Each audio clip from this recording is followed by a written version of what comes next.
मैं अपने गुरु परमपिता परमेश्वर भगवान शिव के चरणों में नमन करता हूँ। मेरे गुरु हमेशा अपना हाथ मेरे और मेरे परिवार के सिर पर बनाए रखें। हर हर महादेव। आज हम आपको बताएंगे माता बगलामुखी की साधना सेवा कैसे करनी चाहिए। आपको पता होना चाहिए माता बगलामुखी को पीताम्बरी के नाम से भी जाना जाता है।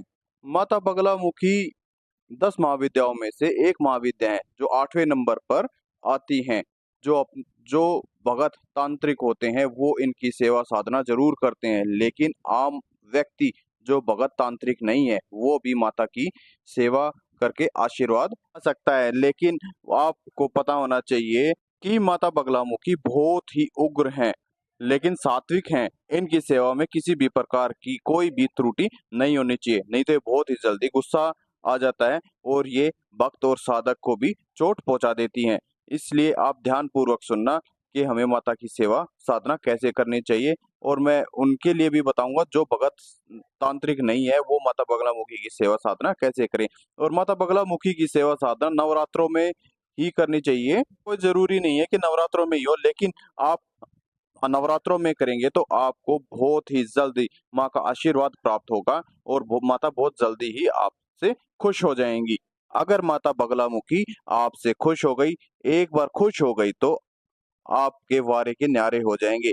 जब माता बगलामुखी की कृपा आप पर हो जाती है तो आपके परिवार पर किसी भी प्रकार की कोई भी तांत्रिक क्रिया नहीं हो सकती।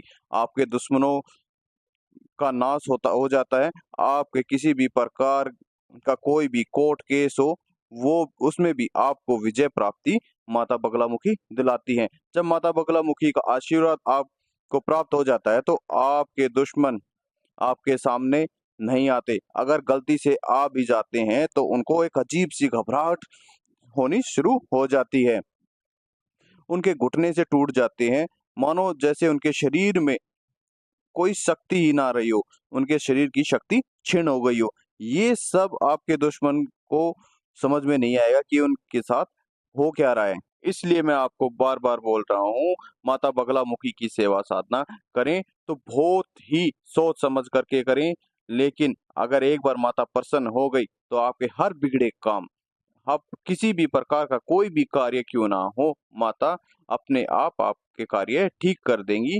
और अगर कोई आपके प्रति हीन भावना ले रहा है तो उसके विचारों को भी बदल देंगी। अगर कोई आपको मारने की कोशिश कभी करेगा, सोचता भी है, तो माता उसका सर्वनाश अपने आप कर देगी। आप तक आँच आने भी नहीं देगी, आपको पता तक भी नहीं चलने देंगी। इसलिए मैं कहूँगा कि आपको माता की सेवा साधना ज़रूर करनी चाहिए। मैं एक बात और बताना चाहूँगा, भगवान विष्णु ने भी माता बगलामुखी, माता पीताम्बरी की सेवा साधना की थी। जब जगत में विपदा आन पड़ी थी, उस समय भगवान विष्णु ने भी माता पूजा की सेवा साधना करके जगत कल्याण का आशीर्वाद प्राप्त किया था। जब जगत कल्याण के लिए भगवान विष्णु तक ने माता बगलामुखी की उपासना की थी, तो हम तो क्या ही चीज़ है, हम तो एक तुच्छ से मनुष्य हैं। इसलिए मैं कहता हूँ कि हमें अपने घर में अपने परिवार की खुशहाली के लिए माता बगलामुखी, माता पीताम्बरी की सेवा साधना करनी चाहिए। अब मैं आपको बताने जा रहा हूँ कि माता की सेवा साधना कैसे करनी चाहिए। पहले मैं आपको बोलना चाहूँगा, जो भाई-बहन हमारे इस मंत्र चिकित्सा चैनल पर नए आए हैं, सब्सक्राइब करें, लाइक करें, शेयर करें, ताकि आपके साथ-साथ आपके भाई-बंधु, आपके घर परिवार वाले अपनी समस्याओं का समाधान ढूँढ सकें और अध्यात्म जगत में आगे बढ़ सकें। जय माँ बगलामुखी। अच्छा, आप ध्यानपूर्वक सुनना, हमें माता की सेवा कैसे करनी है, साधना कैसे करनी है। आपको नवरात्रों में माता की सेवा साधना करनी है। क्योंकि माता इन 9 दिनों में धरती पर विचरण करने के लिए आती हैं। इन 9 दिनों में माता बहुत ही ज़्यादा प्रसन्न भी होती हैं और आपको आशीर्वाद भी बहुत ही जल्द प्रदान कर देती हैं। पर उसके लिए आपको माता की सेवा साधना के लिए 1 दिन पहले ही उनकी पूजा सामग्री का सामान आपको इकट्ठा कर लेना चाहिए, ताकि आपसे किसी भी प्रकार की कोई भी त्रुटि ना हो। क्योंकि माता बगलामुखी को किसी भी प्रकार की गलती बर्दाश्त नहीं होती है। इसलिए मैं आपको फिर दोबारा दोहराता हूँ, आप किसी भी प्रकार की कोई भी गलती ना करें माता बगलामुखी की सेवा साधना के दौरान सामान ध्यान पूर्वक सुनना। हमें सामान में क्या क्या चाहिएगा, ये बहुत ही जरूरी है और इम्पोर्टेंट भी है। हमें पीली हल्दी लेनी है, पीला आसन लेना है, पीली सरसों लेनी है, पीली चुन्नी लेनी है, पीला नारियल लेना है। नारियल तो जैसा होता वैसा ही होगा, पर आपको नारियल के चारों तरफ हल्दी लगानी होगी, उसे पीले कलर का कर देना होगा। पीले हल्दी की माला लेनी है। माता को तिलक भी पीला ही लगेगा, और जो माता की दीप जलाने के लिए जो मोली यूज होगी वो भी पीले कलर की ही होगी। और माता की एक फोटो चाहिएगी, और फोटो के नीचे जो कपड़ा बिछाया जाता है वो भी पीले कलर का ही होगा। जो चौकी आप लगाएंगे उस चौकी के चारों तरफ पीले धागे से ही उसका बंधन किया जाएगा। माता को वस्त्र भी पीले ही कलर के चढ़ाने होंगे। माता के लिए पुष्प भी आपको पीले ही लेकर आने होंगे, और माता को जो फल देंगे आप वो भी पीले कलर का ही आप उन्हें फल प्रदान करेंगे, जैसे कि केला हुआ, पपीता हुआ, इस तरह के फल आप माता को अर्पण करेंगे। ध्यान रहे माता को पीले कलर की ही वस्तुएं प्रदान करें। अब आपको क्या करना है, सुबह ब्रह्म मुहूर्त में उठकर स्नान आदि करके अपने मंदिर की साफ सफाई करके पूजा शुरू करनी होगी। सबसे पहले आपको अपना पीला आसन बिछा करके उस पर बैठ जाना है। माता को देसी घी का दीप लगाना है। उस घी में थोड़ी सी हल्दी मिला लेना, और मैंने आपको पहले ही बताया था जो बाती बनेगी वो भी पीले कलर की ही होनी चाहिए। अगर आप रुई का प्रयोग करते हैं तो उस पर भी आप हल्दी जरूर लगाएं, उसे भी पीला कर हल्दी लगा करके पीला कर लें। 1 लोटा पानी लेना है, उसमें भी एक हल्दी की गांठ जरूर डाल दें।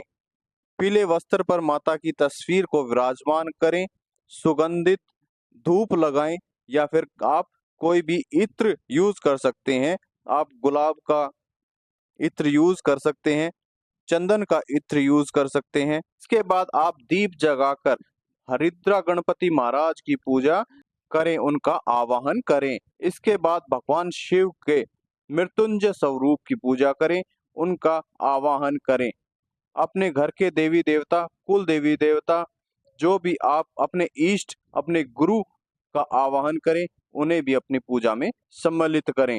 इसके बाद हाथ में जल लेकर के आपको संकल्प लेना होगा। अपने गुरु को साक्षी मानकर, अपने इष्ट को साक्षी मानकर बोलना होगा, मैं आज से पूरे नवरात्रों तक माता बगलामुखी की सेवा साधना करूंगा। माता इसके फल स्वरूप मुझे शक्ति दे, भक्ति दे, या फिर जो भी आपकी इच्छा है वो आप माता से मांग सकते हैं। संकल्प के दौरान आपको अपना नाम, अपना गोत्र, अपना स्थान, माता पिता का नाम भी बताना जरूरी है। और आप कितनी मालाओं का जाप करेंगे, 11, 21 या 51, जो भी आपका सामर्थ्य है उतनी माला का आपको संकल्प लेकर के जल को आगे की तरफ छोड़ देना है। आपको माता बगलामुखी का कौन से मंत्र का उच्चारण करना है, माता के बहुत से मंत्र हैं, लेकिन आपको माता के मूल मंत्र का जाप करना है। मंत्र मैं आपको वीडियो के लास्ट में अवश्य बताऊंगा, ध्यान पूर्वक सुनना। आगे की विधि क्या है, प्रक्रिया क्या है। आपको माता बगलामुखी की सेवा में नियम प्रति नियम निभाने होंगे, समय पर पूजा करनी होगी। जो भी आपने सुबह के टाइम जो भी सुबह के टाइम जो चुना है वही टाइम 9 दिन तक वही रहेगा, और शाम का भी वही सेम टाइम रहेगा। समय में भी कोई त्रुटि ना हो। 5-7 मिनट की ऊपर नीचे हो सकती है, इससे ज्यादा ना हो। और आपको माता की साफ सफाई का ध्यान रखना होगा, अपने मंदिर की साफ सफाई का ध्यान रखना होगा, और अपने घर के स्थान की और अपने शरीर की साफ सफाई का भी ध्यान रखना होगा। माता बहुत ही सात्विक हैं, और इन्हें सात्विक ही भोग लगता है। और माता को भोग में भी पीला ही चीज का भोग लगाया जाएगा। अगर आप खीर बनाते हैं तो उसमें केसर डाल दें, या फिर थोड़ी सी हल्दी डाल दें, उसका माता को आप भोग देना है। पूर्ण ब्रह्मचर्य का पालन करना है, सात्विक भोजन का उपयोग करना है।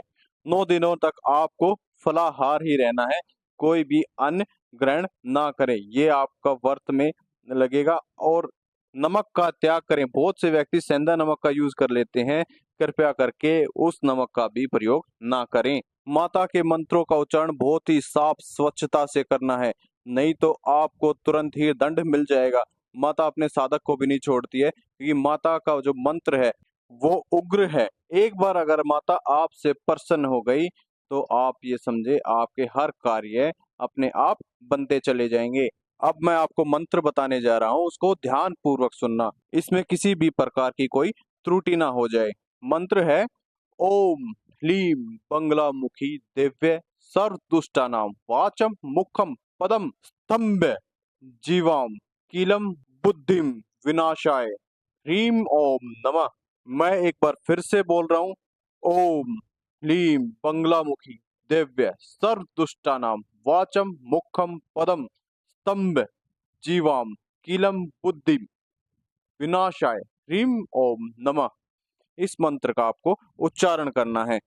जब आप अपनी मालाओं का जाप करेंगे उससे पहले आपको 11 बार भगवान श्री गणपति महाराज जी का आह्वान करना है, उनके 11 बार उनके मंत्रों का जाप करना है। उसके पश्चात आपको महामृत्युंजय मंत्र का भी 11 बार जाप करना है। उसके बाद आपको माता बगलामुखी के मंत्र का जाप करना होगा।